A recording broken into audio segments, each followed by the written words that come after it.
Six Nations team of the tournament for 2023, folks. I think it's the last video for the Six Nations. It's been a great tournament.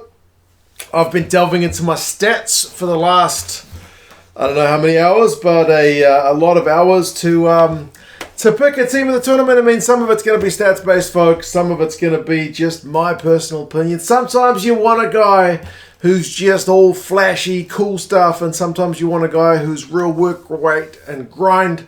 But as always, I'll pick 15 guys plus a bench this time, and you guys can let us know who you would have in a team of the tournament if you were picking one.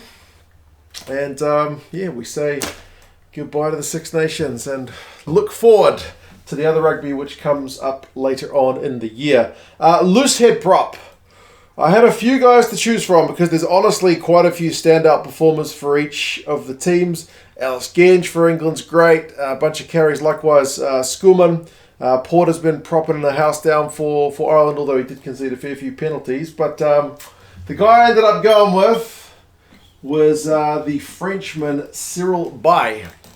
Now, part of the reason you got to have a look at BAILLE pretty seriously is he didn't concede a penalty again in the tournament. I think Porter was like 13 top penalties conceded guy of the entire tournament. Like, that used to be Maro Itoje's baby, but BAILLE as a prop not conceding penalties is just insanity. So well done to him. That's not like a positive stat in terms of, like, you know, he got this many of that, but it's kind of a reverse positive, if that makes any sense, and he didn't concede any negative stats like that for his team. That's phenomenal. For a prop like that, a huge shift. He's got 57 metres across the tournament, which is third for loose head props. I think he's a bit behind old Schoolman, but he has fewer carries than Schoolman, so he carries, if you like, more effectively than Schoolman in terms of pure metres per carry. He's the top offloading loose head prop, I think equally with Genge, but again, he throws fewer passes than Genji, so he offloads a wee bit more. He's got 39 tackles made at 93%, which is phenomenal. He beats 3 defenders. What can you say, man? The guy is safe as houses. And he's got a bit of X factor about him as well. So, CYRIL BAILLE for mine. And Tight Head's way tougher. Tight Head, I don't think we had the same consistency from a lot of the squads. The French Tight Heads kept getting red carded. The Irish kind of had a split between Furlong and BAILLE. Gatlin kept rotating the Welsh players. So there weren't as kind of many consistent players to choose from. But I ended up going with a Scotsman in old Zander FAGERSON. Now, the thing that always gets levelled at Zander FAGERSON is he concedes too many penalties. And admittedly, he has 5 penalties conceded from 4 games. So he's at more than a penalty per game, which obviously he would like to be a touch lower. But everything else, and I think including his scrummaging, which is the key factor you look at with his performances, is pretty good. Like, he tackles at 93%. He makes 41 tackles, so he's like the second tackler for tight head props, who I think he's behind Sinclair, and Sinclair played 1 more game than him. He's got 13 passes, so again, second for tight head props, I think behind Sinclair. 2 turnovers, 1 which is first for tight head props, first equal. 25 carries, which is second for tight head props. He concedes fewer penalties than Sinclair, if there's kind of 1 point of comparison for him. But I mean, his work around the park, his ability to prop a scrum, Zander FAGERSON. He might not have got this if, like, Furlong or BAILLE play 5 games, I'll admit, or if Antonio doesn't get red carded. But Zander FAGERSON did a good job across the course of the Six Nations for the Scots. Hooker, I'm going with, and maybe no surprise, in old Dan Sheehan. Now, Dan Sheehan is the ultimate kind of X factor hooker. And, I mean, the stats are kind of nuts. Like, he's second for run meters for hookers behind Turner from Scotland. And I did look at Turner, I looked at Marchand, I looked at Owens. But the stats for Sheehan are nuts. So he's second with 90, but he's got fewer carries. So again, it's the more meters per carry thing. He's got 11 defenders beaten. The next hooker, I think, had 3. And he's got 5 clean breaks. And I don't think any other hookers had any. So that's just nuts. The one area of his game, kind of like we had with FAGERSON with his penalties conceded, is his tackling's at 75%, which ain't that great. He doesn't want any turnovers. But in terms of pure offensive ball play, they don't really make him like Dan Sheehan. And the line-out generally operates really well. So, yeah, I would happily put him in my teams. And if you were looking for a fantasy team, I think he's going to probably clock up quite a few points. Locks. Now, there are a bunch of teams with guys operating really well at line-out time, and defensively, Itoje, Rutza, the Gray brothers, and Beard. But one of the locks I ended up going with is from France. That's Thibaud Flamant.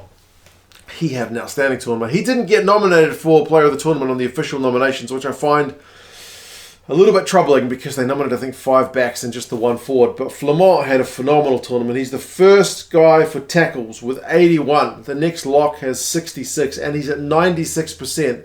That is far and away your top guy. That alone is maybe worthy of a nomination. He's got 3 tries, which is first for locks, which is kind of unusual. He's the 3rd guy for line-out wins. He's the first Frenchman in that regard. He's got 106 run meters, which is first for locks. He's got 6 defenders beaten, which is first for locks. He's got 3 clean breaks, which is first for locks. How did that guy not get a nomination? Because he plays lock. And locks, although they get more love than the props, they don't get as much love as the backline players. Clearly, Flamant had a phenomenal tournament. So, I would imagine most people, if you're picking a team of the tournament, he's going to be one guy that maybe is a lock. Maybe doesn't have that much to go and debate about it, is my point. But anyway, you can still debate it if you want. The other guy I went with was James Ryan, my favourite kind of work rate Irish lock. I'm fond of old Tyke Byrne before he got injured, but in terms of pure work rate, James Ryan is your guy. I was kind of amused. It just made me chuckle when I thought to myself, I saw Flamant had more tackles than him, but I thought, I bet you he has more carries than Flamant. And sure enough, he has the most carries of any lock.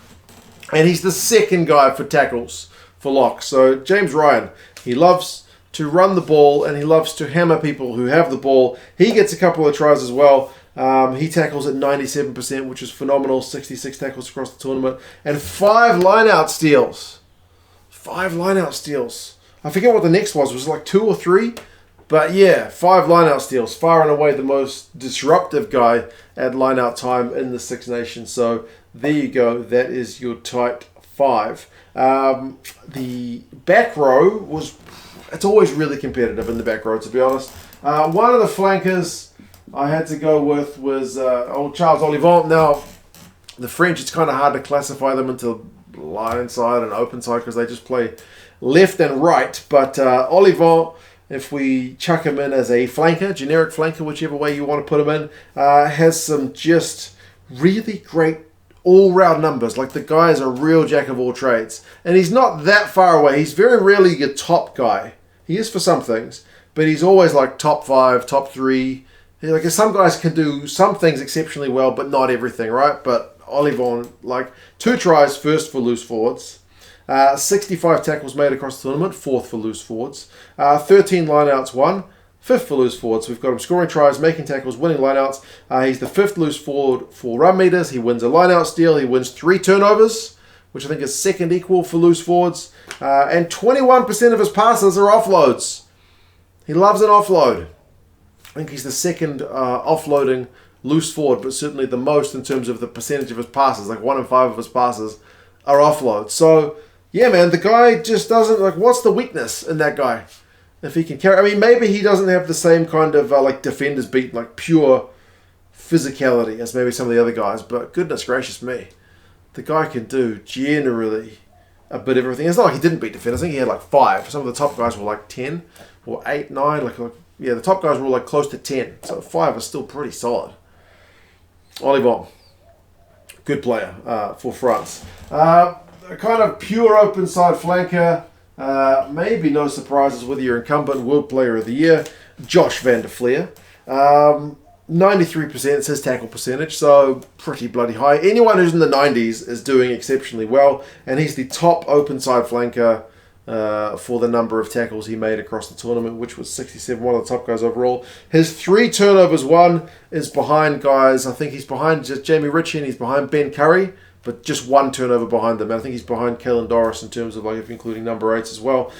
He's the 3rd loose forward for passes, so only Faletau and Lamaro make more passes, that guy, which is kind of like indicative of his involvement in the team. Like, often you don't see them because he pops these little short balls. Like, the one I remember, obviously, because it's really recent, is the little pop ball to SHEEHAN for SHEEHAN's try, like the try assist that he gets. But he does that kind of stuff all the time, so his involvement rates are huge. He's got 8 defenders beaten, and people always say, oh, you know, the cliche about him having worked on his ball carrying. Well, he's got the same amount of defenders beaten as Aldrit, and Aldrit's really known for his carrying, so that says something.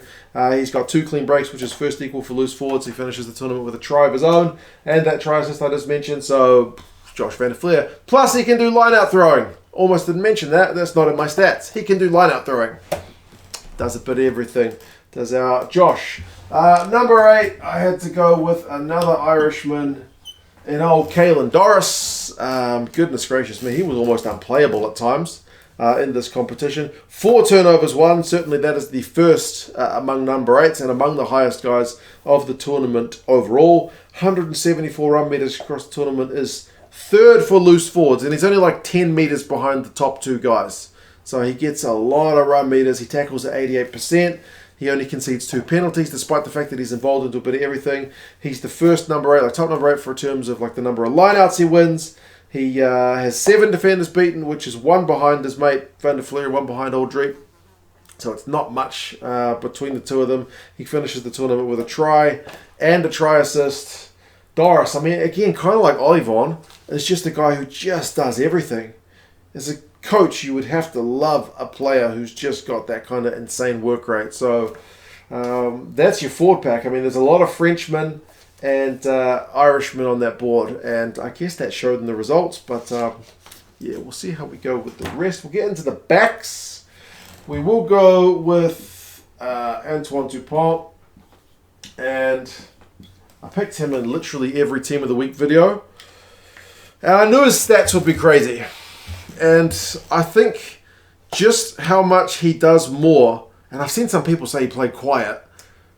I think we're judging him by DuPont standards rather than regular number 9 standards. I think he has to be player of the tournament. He's just nuts. Like 214 run meters. This is not his core role as a 9, but it's part of what makes him special. 214 run meters. The next best 9 had 94. 16 defenders beaten. The next best 9 had 8. 4 clean breaks. The next best 9 had 2. 3 turnovers won. The next best 9 had 1. 54 tackles. The next best 9 had 34. Now I know he plays like every game, and he plays most of the minutes for. I think he plays 80 minutes for the first 3 games, so he certainly gets a lot of minutes. But like, I think Van Portfleet played most of the games, right? I know the Irish had to kind of switch around Murray, but I think Murray ended up playing all 5 games, 2 from the bench. The Welsh switched up every week seemingly, but his stats are just insane. 4 try assists, 280 passes. He's second in terms of pure passes. 52 kicks from hand. Van Portfleet was just 1 behind him, but the guy is just on another level. It's really, really crazy. Like most other positions you're looking at, you're not double or more than double your nearest rival. But DuPont is like left-footed, 50-22. What doesn't he do, man? He clears out rucks. Yeah, the guy is unbelievable. Really, really unbelievable. But, yeah, anyway. Number 10. Number 10 is a tricky one because I was looking at Intermark, I was looking at Russell. But I ended up going with old Johnny. Part of me was thinking, Mark, if you were going into a World Cup final, quarterfinal, who would you rather have running the show? And it's a tough one, but I mean, I guess World Cup's maybe not the best example with Ireland, but you know what I mean. I mean, just that experience, that control. And Johnny he rolled the clock back with some of the plays he was doing, like for the amount of carries he was making. Like, he still passes a lot more. That's always been his game, right? To run that back line, 94 passes, 27 carries. But it's not like he didn't carry. Like, Russell's far and away, if you want like pure helter-skelter, Russell is your guy, because he's like your top guy for passes, your top guy for run meters, also your top guy for like missed tackles as a fly half, turnovers conceded as a fly half. Like, he's real hit or miss. Whereas Johnny is just largely very consistent, man. Like, he tackles at 82%, which is not the highest guy for number 10, but he's up there. Like, most of them are in the 70s or 80s, so 82 is all right. But, like, he's making over 5 meters a carry. Johnny Sexton. That's not supposed to be his game. Because he got a couple of clean breaks in this tournament. First, it was the first equal for fly halves, 2 clean breaks. It's not supposed to be, what, like a 30, how old is he? 37 or whatever? He's not supposed to be able to make clean breaks anymore, but he sure did. Finishes with 35 points, which is the second overall in the tournament, first for fly halves. I don't know, man. Just ran the show really well. Didn't kick us as much as some of the other 10s, but certainly passed the ball a lot, pulled the strings, and just still looks like the essential guy. Wins 2 turnovers. I don't know if I mentioned that, but goodness gracious me. Yeah, the guy is just Mr. Reliable. So, yeah, well done, Johnny Sexton. Goes out of the Six Nations with a bang and makes my whiteboard. I'm sure that's what he was after all along. Midfield is kind of also a weird one, especially when you think number 12. Because, I mean, Dante played 2 games, and I think if Dante plays 5 games, maybe I put Dante in. Lawrence played a few games. Yeah, there was a bit of a mixture. McCloskey played a couple of games before they kind of shifted him. Aki had some time at 12. But I ended up going with the Scotsman and old SIONE TUIPULOTU. And he's got an advantage for the fact that he played, I think, 5 games. All at 12. But genuinely, he just looks very good. Tackles at like 88%, which is really solid. It was a little bit of a question mark about that Hugh Jones, SIONE TUIPULOTU midfield, because it's very attacking minded, but they defended really well. Scotland generally across the tournament didn't drop off that many tackles. He makes 49 of them. I mean, Aki and Dante had higher kind of tackle percentages, but they made fewer tackles because they played less game time. He finishes with 3 try assists, which is first among 12s. 48 passes, first among 12s. He only has 2 turnovers conceded. He was just generally very good, man.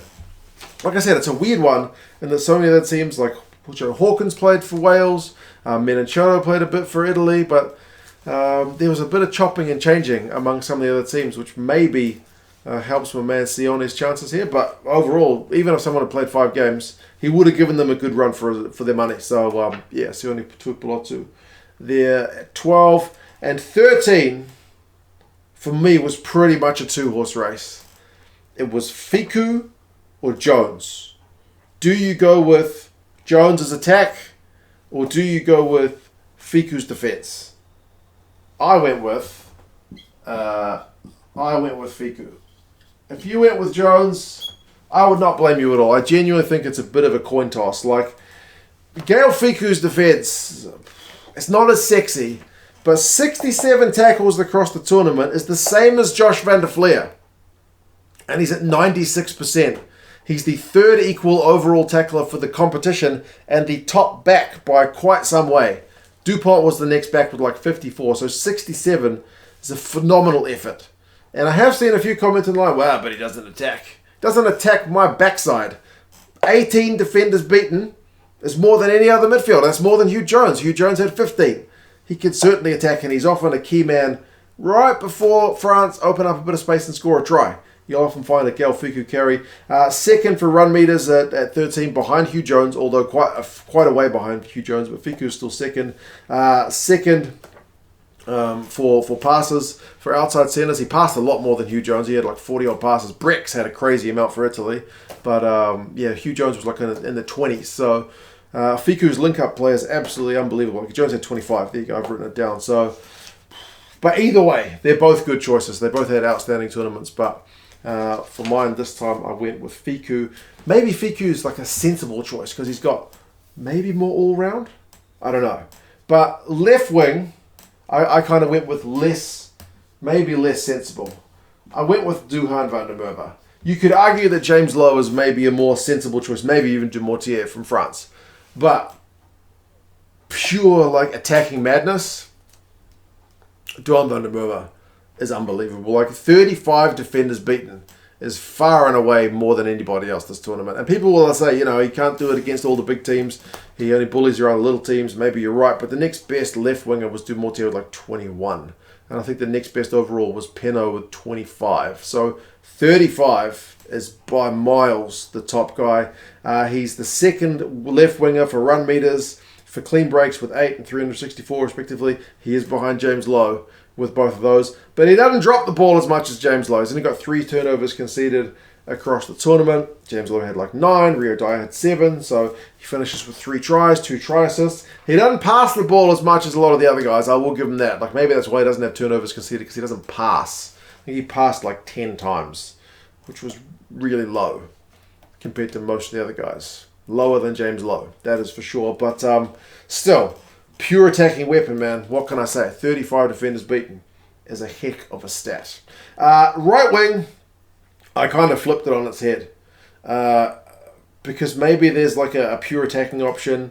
Not just pure attacking option, but like I was speaking about Penno. I didn't go with Penno. I went with what I consider to be a more sensible option in Mack Hansen. Maybe the less sexy option. Like if you switched it for Lowe and Penno, you kind of get a similar effect, don't you? So Mack Hansen, 3 tries, not as many as Penno, that's for sure. 254 run meters. He's the second for right wingers behind Penno. But goodness me, he gets involved a lot in what the Irish do. Kind of like Fiku maybe for France. How many times do you see something good happen for Ireland right after Mack Hansen's made a decision to pop a little ball inside, to have a weak carry? I don't know. I feel like it's key. So he's got 41 passes. The next best right winger had 21. It's a massive difference. It's almost like the DUHAN defenders beaten gap. You know what I mean? It's just like so pleasing. It's more than that. So it's huge involvements. Plus he wins 4 turnovers as a right winger. James Lowe had even more. So you can certainly make a case for James Lowe. Right wing now. Mack Hansen. Really high involvements. If you wanted to go for Penno and his 5 tries and his 25 defenders beaten, be my guest. But Hansen, I don't think you can underestimate his performances. And then fullback. Fullback is genuinely very competitive. Kapwatso, if he hadn't got injured, maybe you get him involved in the race for the 15 jersey. Liam Williams showed some stuff at the back for Wales. Freddie Stewart, prior to that red card, was having a pretty bloody good tournament. It ultimately came down to Ramos or Keenan. Ramos or Keenan. Ramos or Keenan. And I went with Keenan. Now, it's pretty much like a flip of a coin again. If you went with Ramos, I wouldn't blame you. But Keenan, he's the top guy in the tournament for run meters. He edges Ramos. Ramos is second. Keenan finishes 463 run meters. So the first fullback, first guy overall. He finishes with a couple of tries. He finishes with a try assist. He only concedes 1 penalty. He's got 4 clean breaks. Obviously, Ramos gets way more involved with the build-up play. He's got a lot more passes. He kicks the goals, so he accumulates a ton of points. But one thing I would say about Keenan, that he maybe edges a few of the other fullbacks. Maybe not quite Hog, because Hoggy's defense was really good in the Six Nations. But the area Keenan, I think, separates himself from the other guys like Stewart and Kapwatso, Williams and Ramos is his defense. He tackles at 80%, which for a fullback is genuinely really good. All the other guys are in the 60s. The other guys fall off tackles. Like you sometimes saw fullback against fullback. Stewart flattened Ramos, right? Keenan was generally just a bit of a safer pair of hands at the back. Plus his work in the air. I think he conceded 1 fewer turnover conceded than Ramos. So, yeah, man. Keenan or Ramos, take your pick. But for mine, I went with the Mr. Reliable Hugo Keenan. He probably would have had even better numbers if he'd not got knocked out at the end of that England game. So that is the starting 15. I will not neglect to mention the bench. Hooker, backup, I went with Marchand. His tackling percentage is certainly better than Sheehan's. He wins turnovers. He is absolutely a menace on defense. Loose head prop, I went with Fischetti from Italy. He's a unit. He concedes a few penalties, a lot more than Bai. That's for sure. I think it was like 10 across the tournament. But geez, can he tackle and he can carry. So Danilo Fischetti, he's a bloody good player. I even chucked him ahead of Porter. I love Porter, but Porter had a lot of penalties conceded. So take your pick. Kyle Sinclair, tight head prop. I thought he was really good. Most carries, most tackles, most passes for a tight head prop. Did concede the most penalties as well. But I thought for England, he's genuinely been pretty good. Lock is maybe a bit of an interesting call. I could have gone Itoje. like the top guy for turnovers, one from that position, a bunch of tackles, but I went with Federico Ruzza. Like 39 line-out wins, and the next best guy was 18. Plus he's got like 90 run meters for a lock. He wins line-out steals. Like Ruzza was really athletic, and in a losing Italian side, I still thought managed to stand out. Loose forward replacement, I went with Justin Tipuric. Now this is a hugely competitive area, but man, Tipuric was good. 58 out of 59 tackles. Only misses the one. Wins a couple of turnovers, and bloody good in the air as well. 14 line-out wins, a couple of line-out steals. He's got a heap of passes. Another kind of good link-up man in terms of build-up play for Wales. So great tournament from him in the 4 games that he played. Halfback, I went with Ben White from Scotland. I thought he did really well. He kind of benefits from the fact that he was also given a lot of regular game time, but great tackling percentage for a number 9. He's got a couple of try assists, a good carrying number, so pleasing for him. Midfield, I had to go with Hugh Jones as your kind of midfield replacement, because like I mentioned, it was a toss of a coin as to whether to put him or Fiku in the starting lineup. Plus he can cover lots of positions. 4 tries from him, solid defense. And then fly half kind of outside back replacement, I had to go Ramos. Ramos was an edge away from making the starting lineup. 438 run meters from him, second overall, 5 clean breaks, 84 points. What can you say? Some good players up there. And there's heaps more that I didn't mention, but such is life. That's the thing with the team of the week. You can't pick them all. You got to make a decision, and I largely tried to base it on some numbers. So there you go, folks. That's the team of the tournament. You guys let us know your thoughts. Cheers, everybody, for coming along for the Six Nations. It's been a phenomenal tournament to cover. For me, despite the wake-up times, it was genuinely fun all the way along. There were no real stinkers. Heaps of talent on display. And still a long way to go between here and the World Cup, but there's some exciting stuff coming from the Northern Hemisphere. Cheers, everybody. Remember, there's Buy Me a Beer if you appreciated all the stats down in the description. Loads of people on that recently, so thank you very much for your generosity. I really appreciate it. But yeah, you guys take care of yourselves, and I'll talk to you guys again soon. See you later.